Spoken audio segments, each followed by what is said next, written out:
Hello friends, எல்லாருக்கும் வணக்கம். இன்றைக்கி நம்ம பார்க்க போகிற ரெசிபி ஒரு சுவையான புளிக்குழம்பு. காய்கறி இல்லாத நேரத்தில் வீட்டில் இருக்கிற சின்ன வெங்காயம் பூண்டு யூஸ் பண்ணி சட்டுன்னு சுவையான புளிக்குழம்பு எப்படி செய்யலான்னு பார்க்கலாம் வாங்க. குழம்பு செய்கிறதுக்கு ஃபஸ்ட்டு கேஸ் ஆன் பண்ணி ஒரு கடாய் வச்சுக்கலாம். கடாய் சூடானதும் தேவையான அளவுக்கு நல்லெண்ணெய் ஊற்றிக்கலாம். எண்ணெய் சூடானது 1 டீஸ்பூன் கடுகு, 1 டீஸ்பூன் சீரகம், 1/2 டீஸ்பூன் வெந்தயம், 1 டீஸ்பூன் அளவுக்கு மிளகு. இப்போ இதெல்லாம் நல்லா பொரிஞ்சதுக்கப்புறமா இது கூட கொஞ்சமாக கருவேப்பிலை. புளிக்குழம்பு பண்ணுறதுக்கு சின்ன வெங்காயம் யூஸ் பண்ணால் தான் ரொம்ப டேஸ்ட்டாக இருக்கும்.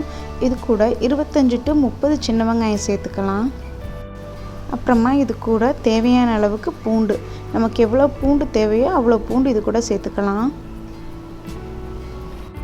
வெங்காயம் பூண்டு ரெண்டும் நல்லா வதங்குறதுக்கு தேவையான அளவுக்கு உப்பு சேர்த்து கோல்டன் ப்ரௌன் கலரில் ஆகிற வரைக்கும் நல்லா வதக்கி விட்டுக்கலாம்.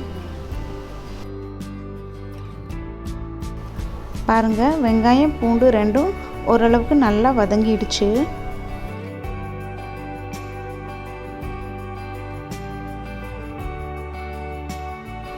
இப்போ இது கூட மீடியம் சைஸில் நல்ல பழுத்த தக்காளியை இந்த மாதிரி குட்டி குட்டியாக கட் பண்ணி சேர்த்து நல்லா வதக்கி விட்டுக்கலாம்.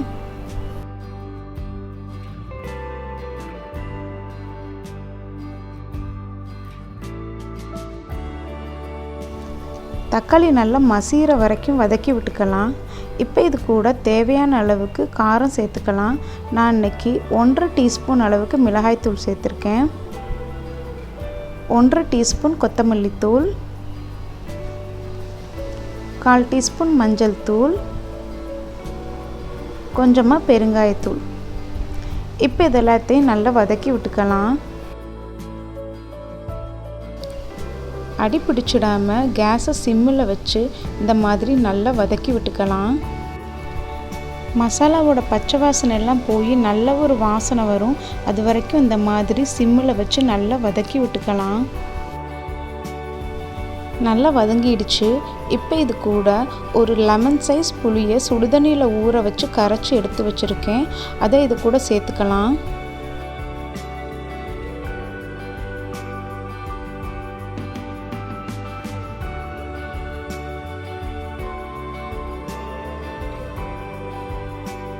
இது கூட குழம்புக்கு தேவையான அளவுக்கு தண்ணி ஆட் பண்ணிக்கலாம்.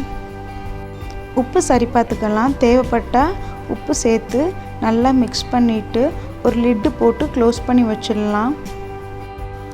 5 to 7 minutes குழம்பு நல்லா கொதிக்கட்டும்.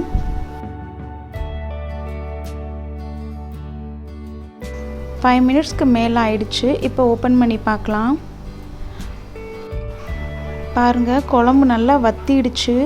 புளியோட பச்சை வாசனைலாம் போய் குழம்பு நல்லா கட்டியாயிடுச்சு. எண்ணெயெல்லாம் கூட நல்லா பிரிஞ்சு வந்துடுச்சு. குழம்போட வாசனையே அவ்வளோ சூப்பராக இருக்குது. காய்கறியே இல்லாமல் சின்ன வெங்காயம் பூண்டு யூஸ் பண்ணி சூப்பரான புளிக்குழம்பு ரெடி ஆயிடுச்சு. இந்த புளிக்குழம்புக்கு சைட் டிஷ்ஷாக பொட்டேட்டோ ஃப்ரை சூப்பராக இருக்கும். வெறும் அப்பளம் மட்டும் இருந்தால் கூட போதும், ரொம்பவே சூப்பராக இருக்கும். ஃப்ரெண்ட்ஸ், கண்டிப்பாக நீங்களும் இந்த ரெசிபியை உங்கள் வீட்டில் ட்ரை பண்ணி பாருங்கள். உங்களுக்கு இந்த ரெசிபி பிடிச்சிருந்ததுன்னா மறக்காமல் நம்ம சேனலுக்கு சப்ஸ்கிரைப் பண்ணுங்கள். தேங்க்யூ.